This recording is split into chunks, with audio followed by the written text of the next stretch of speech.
kusoma kwa uwepo wa Bwana. Palikuwa na mtu Kaisaria. Palikuwa na mtu Kaisaria. Jina lake Kornelio. Jina lake Kornelio. Akida wa kikosi kilichoitwa Italia. Sikia. Aha. Rudia. Palikuwa na mtu Kaisaria. Na mtu Kaisaria. Jina lake Kornelio. Kornelio. Akida wa kikosi. Akida wa kikosi kilichoitwa Italia. Kwa hiyo huyu mtu ni mtu mkubwa. Hebu soma kwa hiyo lugha ndio pamoja. Huyu mtu ni mtu mkubwa katika hiyo serikali. Amado. Yes. Petro Kornelio. Yeah, Petro. Unaona watu wangapi? Wawili. Marafiki wangapi? Wawili. Kwa hivyo chunga sana ni nani rafiki unayetembea naye. Je, waida gani anakutia moyo au hapo namna gani kwako?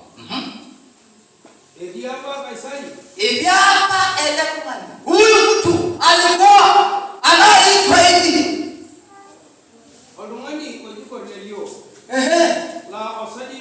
Na asajili kidogo katika hiyo serikali ya Rumi. Ni mtu mkubwa, mtu ambao anaheshimiwa. Bwana Yesu asifiwe. Pigie Bwana Yesu makofi kwa jina la Yesu. Huyu mtu anampenda Mungu pamoja na nyumba yake. Swali la pili.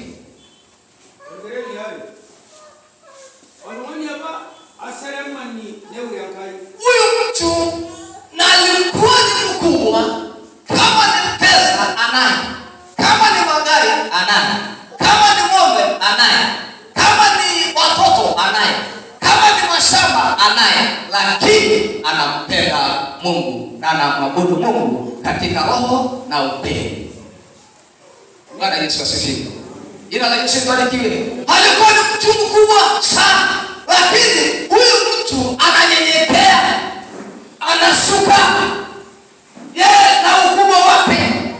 Ndio ndio huyu mtu alikuwa madikiri makubwa, mtu ambao alikuwa anasimamia kikosi kubwa, alikuwa ni kiongozi katika hiyo serikali yake, lakini moyo wake, maisha yake, jamii yake, mali zake anamwabudu Mungu. Yeye na nyumba yake yote. Huyu mtu alikuwa ni mkarimu. Huyu mtu alikuwa ni mkarimu. Anampenda Mungu. Yeye na nyumba yake yote. Anamkaribia Bwana. Anasaidia watu wa nyumba yake na wengine. Mtu akiwa na shida anafika kwake. Kama ni maombi anapeana. Ule mtu akilia anafika kwake, maana moyo wake ilimfungua kwamba Yesu, ninakupenda hata kama ninayo mali, lakini mali hanifikishi. Yesu, nakupenda, nataka nitembee nawe. Bwana Yesu asifiwe. Alikuwa ni mkubwa. Sijui ninaweza kufanisha na nani? Sijui ni mtu mtu mkubwa sana katika hiyo serikali. Anapenda Mungu tu.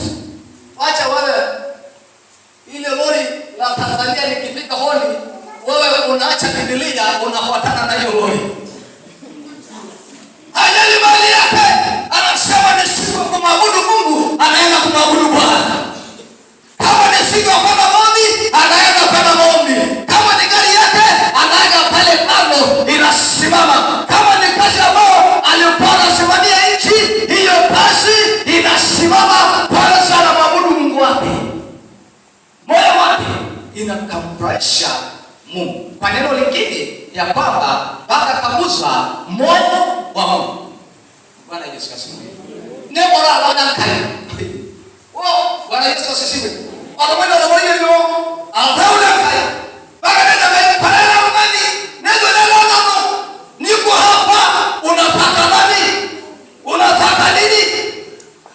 Maana Mungu anaangalia programu yake. Anaona hako sawa. Akiingia kwa watoto hako sawa. Akienda kwa mali yake hako sawa. Akienda kwa mashamba hako sawa. Akienda katika serikali yake yote ameweka msingi ya Mungu. Unaweka msingi gani katika kuongoza watu? Alama kunipigana. Ya, hata anamika hiyo mdogo. Amunya hakai na akawa yake binyo